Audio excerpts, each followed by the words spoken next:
Point के studio में एक बार फिर से खुशामदीद। प्रोग्राम स्पोर्ट्स राउंड अप के साथ मैं हूं नादिया नज़ीर और मैं हूं मोहम्मद अली।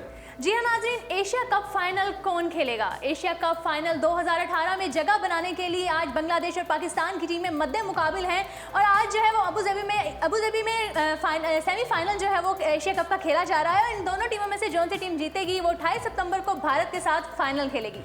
भारत ने तो सनसनीखेज मुकाबलों के बाद पाकिस्तान और बांग्लादेश को शिकस्त देने के बाद अफगानिस्तान के साथ बराबर मैच खेला और फाइनल के लिए क्वालिफाई कर चुकी है। और बांग्लादेश और पाकिस्तान की टीमें आज मद्दे मुकाबिल हैं फाइनल में जगह बनाने के लिए। आज जो है वो क्या कहते हैं कि ग्राउंड में उतर चुकी हैं फाइनल में जगह बनाने के लिए। और आपको बताते चलें कि बांग्लादेश ने टॉस जीतकर पहले बैटिंग का फैसला किया है। अली की तरफ चलते हैं। अली, बांग्लादेश टॉस जीत चुका है, बैटिंग का फैसला कर चुका है, क्या कहेंगे आज के मैच के बारे में? जी नादिया, बांग्लादेश को पाकिस्तान के खिलाफ पहली कामयाबी तो हासिल हो गई है। आज के क्रूशियल मैच में वर्चुअली सेमीफाइनल की हैसियत इख्तियार कर ली थी इस मैच ने, जब बांग्लादेश ने अफगानिस्तान को मैच में हराया था परसों। उसके बाद अब इम्पॉर्टेंट मैच है अबू धाबी का मैदान है, बैटिंग पिच है, अच्छी पिच है, चेज़ भी हो जाता है। शुरू में अगर पहले अच्छी बैटिंग की जाए तो टारगेट भी अच्छा बनाया जा सकता है। बांग्लादेश के कप्तान ने मशरफी मुर्तज़ा ने टॉस जीता है। टॉस जीत कर पहले बैटिंग का फैसला किया है।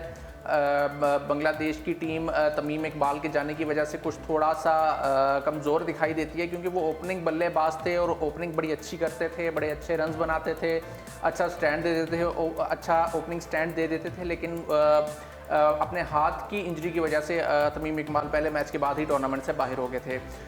दूसरी जानब जो पाकिस्तान की टीम में आज एक बड़ी तब्दीली की गई है। आज पहली पाकिस्तान ने फैसला किया है कि आज के मैच में टीम मैनेजमेंट ने फैसला किया कि पाकिस्तान की टीम में आज मोहम्मद आमिर को दोबारा से रेस्ट दिया जाएगा।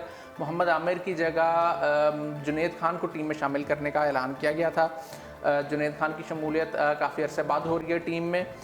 देखते हैं कि जुनैद खान जो है वो जो सेलेक्टर्स का भरोसा, क्या कहते हैं, क्या ये तब्दीली जो है वो फ़ायदेमंद रहेगी या? हाँ, फ़ायदेमंद तो ऑब्वियसली हो सकती है। जुनैद खान बड़े अच्छे और बड़े तजुर्बाकार बॉलर हैं और बड़ी अच्छी बॉलिंग करते हैं, सीम स्विंग, और उसके अलावा उनकी पेस भी बड़ी अच्छी खासी है, तो बॉलिंग बहुत अच्छी करते हैं। तो डेफिनेटली ये चेंज पाकिस्तान को फ़ायदा दे सकती है।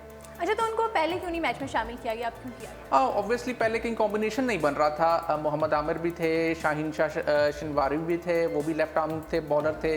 इसके अलावा जो शाहीन अफरीदी हैं, नौजवान गेंदबाज हैं, वो भी लेफ्ट आर्म बॉलर हैं। हसन अली और फ़हीम अशरफ से दो बॉलर्स ऐसे थे जो कि सीधे हाथ से गेंदबाजी करते थे, इसलिए कुछ कॉम्बिनेशन नहीं बन रहा था। जुनैद खान की जगह नहीं बन रही थी, लेकिन चूंकि मोहम्मद आमिर कुछ ज़्यादा इंप्रेस नहीं कर सके अब तक, इसलिए मोहम्मद आमिर को रेस्ट देते हुए जुनैद खान को टीम में शामिल किया गया है। अब देखना है कि आज के मैच में जुनैद खान के ऊपर जो भरोसा दिखाया गया है सेलेक्टर्स की जानिब से और टीम मैनेजमेंट की जानिब से, वो उस पर कितना पूरा उतरते हैं। वो कोशिश तो ज़रूर करेंगे यकीनी तौर पर अपना एक अच्छा कमबैक करने के लिए, और अगर वो इस किस्म की कोशिश करते हैं, भरपूर जान लड़ाते हैं, तो फ़ायदा तो पाकिस्तान को ही होगा। अच्छा, कल जैसा कि मैच खेला गया इंडिया और अफगानिस्तान के दरमियान, जो कि बराबर रहा, टाई के मुकाबला था, जो टाई पे मतलब कि फिनिश हो गया बिल्कुल, मतलब कि उन्होंने मुकाबला बहुत अच्छा अफगानिस्तान ने जो है कल का मुकाबला इंडिया के साथ खेला।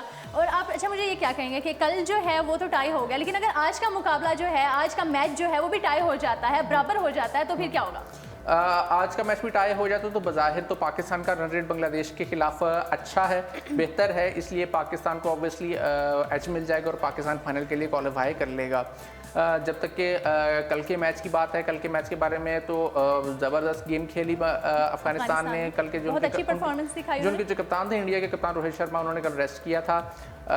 शेखर धवन ने भी गालिबन रेस्ट किया था, कल के मैच में वो नहीं खेले। अब इंपॉर्टेंट प्लेयर्स को उन्होंने फाइनल से पहले रेस्ट देने का फैसला किया था। धोनी ने कप्तानी की, धोनी ने कल एक शानदार एजाज़ हासिल किया। धोनी ने कल अपने 200 इंटरनेशनल मैच में 200 इंटरनेशनल मैच था उनका, ओडीआई इंटरनेशनल मैच था जिसमें उन्होंने कप्तानी के फ़राइज़ अंजाम दिए। वो दुनिया के तीसरे कप्तान हैं जिन्होंने ये एजाज़ हासिल किया है। इससे पहले ऑस्ट्रेलिया के रिकी पॉन्टिंग भी ये एजाज़ हासिल कर चुके हैं और न्यूजीलैंड के स्टीवन फ्लेमिंग भी ये एजाज़ हासिल कर चुके हैं। अफगानिस्तान ने भारत के खिलाफ जो उन्होंने स्कोर बनाया है वो अब तक का एशिया कप का सबसे बड़ा स्कोर था। जी बिल्कुल ऐसा ही था और अफगानिस्तान ने बड़ा ज़बरदस्त कल मैच खेला। शुरू में बीच में ऐसा लग रहा था कि इंडिया इजीली मैच जीत जाएगा, लेकिन अफगानिस्तान के बॉलर्स ने अच्छी बॉलिंग की, कमबैक किया, इंडिया के खिलाड़ियों को आउट किया और आखिर में भी लग रहा था कि इंडिया बस पहुंच गया।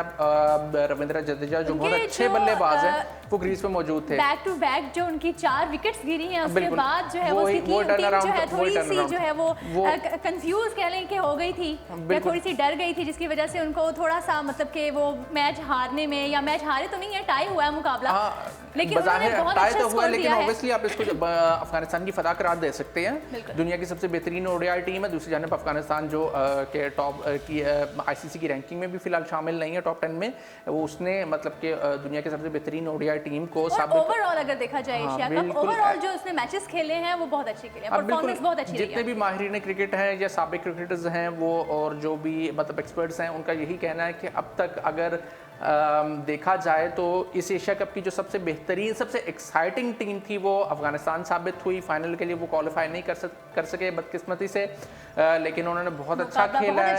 सब टीमों को उन्होंने बहुत टफ टाइम दिया। शुरू में श्रीलंका को अपसेट शिकस्त दी, बांग्लादेश को शिकस्त दी, पाकिस्तान को भी ऑलमोस्ट वो शिकस्त देने वाले थे और लेकिन पाकिस्तान ने आखिरी ओवर में शोएब मलिक की एक्सपीरियंस की वजह से वो मैच जीत लिया। उसके बाद बांग्लादेश के साथ उनका बहुत सनसनीखेज मैच हुआ और आखिरी बॉल तक वो मैच गया। कल इंडिया के खिलाफ जो मैच था वो आखिरी बॉल तक गया और वो जो उन्होंने टाई किया और यकीनी तौर पर मतलब स्टैट्स में तो इसको हम टाई मैच कहेंगे, लेकिन इसको हम बांग्लादेश की फतह ही अफगानिस्तान की फतह ही कह सकते हैं। बिल्कुल ऐसा है जी नाज़रीन। आज जो है अबू धाबी में सेमीफाइनल खेला जा रहा है एशिया कप का बांग्लादेश और पाकिस्तान के दरमियान। बांग्लादेश ने जो है वो टॉस जीतकर पहले बैटिंग का फैसला किया है और इन दोनों में से जीतने वाली टीम जो है वो 28 सितंबर को इंडिया के साथ फाइनल मैच खेलेगी। अच्छा अली, अफगानिस्तान की बात हो रही थी और इंडिया की बात हो रही थी, अभी बात करेंगे हम लोग पाकिस्तान और बांग्लादेश जैसा कि अभी खेल रहे हैं। पाकिस्तान की ओवरऑल हमने परफॉर्मेंस जो देखी है एशिया कप में वो कोई इतनी खास नहीं रही। आज सेमीफाइनल खेला जा रहा है और बांग्लादेश की परफॉर्मेंस अगर देखी जाए तो कदरे बेहतर थी पाकिस्तान से। क्या कहेंगे आप इस हवाले से? बहुत बेहतर नहीं कह सकते मेरे ख्याल में। बेहतर थी पाकिस्तान और बांग्लादेश ने बेहतर आप कह नहीं सकते हैं। श्रीलंका के खिलाफ उन्होंने मैच में मतलब एक अच्छी फतह हासिल की थी। उसके बाद से वो कुछ जो है ना वो ऑफ कलर ही दिखाई दी है बांग्लादेश की टीम। अफगानिस्तान के खिलाफ भी बड़ी मुश्किल से वो मैच जीते थे।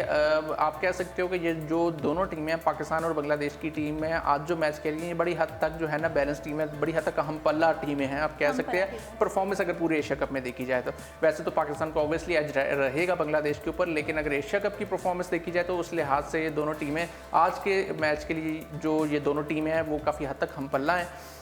दोनों टीमें जान लड़ाएंगी। वर्चुअल सेमीफाइनल है जैसे हमने पहले बताया, जो टीम जीतेगी ये सिंपल इक्वेशन है, जो टीम जीतेगी वो जाएगी फाइनल में। इंडिया के साथ 28 सितंबर को दुबई में फाइनल खेलेगी। अच्छा ये भी सुनने में आया है कि सरफराज को जो है वो रेस्ट देने का सोचा जा रहा है। कुछ ऐसी बातें चल रही हैं, कुछ खबरें सामने आ रही हैं। पीसीबी की जानिब पे सोचा जा रहा है कि सरफराज जब से कप्तान बने हैं 2 साल हो गए हैं, 2 साल से वो मुसलसल क्रिकेट खेलते आ रहे हैं। इस दौरान उन्हें बिल्कुल किसी किस्म का कोई रेस्ट नहीं मिला, किसी मैच कोई मैच उन्होंने स्किप नहीं किया, चाहे वनडे हो T20 हो या टेस्ट हो, तो मुसलसल मैचेस खेलते आ रहे हैं। उनकी परफॉर्मेंस के ऊपर बहुत बुरा असर पड़ा है, परफॉर्मेंस उनकी बहुत बुरी है।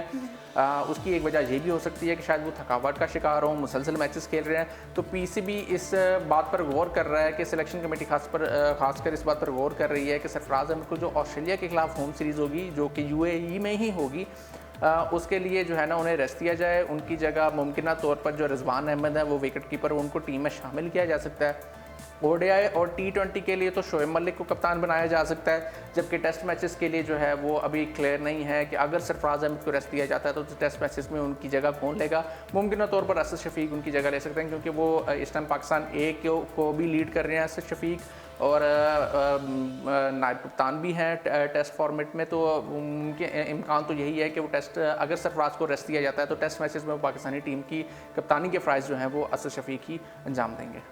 जी नाज़रीन, सुपर 4 मरहले में जो है भारत ने पाकिस्तान और बांग्लादेश को मुसलसल जो है शिकस्त दी और उसके बाद अफगानिस्तान के साथ बराबर मैच करके क्या कहते हैं कि फ़ाइनल के लिए क्वालिफाई कर लिया है। आज बांग्लादेश और पाकिस्तान के दरमियान सेमीफाइनल खेला जा रहा है। इन दोनों टीमों में से जो टीम विन करती है आज वो फाइनल खेलेगी इंडिया के साथ 28 सितंबर को। और बांग्लादेश ने जो है वो टॉस जीतकर पहले बैटिंग का फैसला किया है। मज़ीद तफसीलात के साथ कल फिर एक दफ़ा हम उर्दू पॉइंट के स्टूडियो में आपके साथ लाइव होंगे। कल तक के लिए हमें इजाज़त दीजिएगा। मुझे और अली को अल्लाह हाफ़िज़।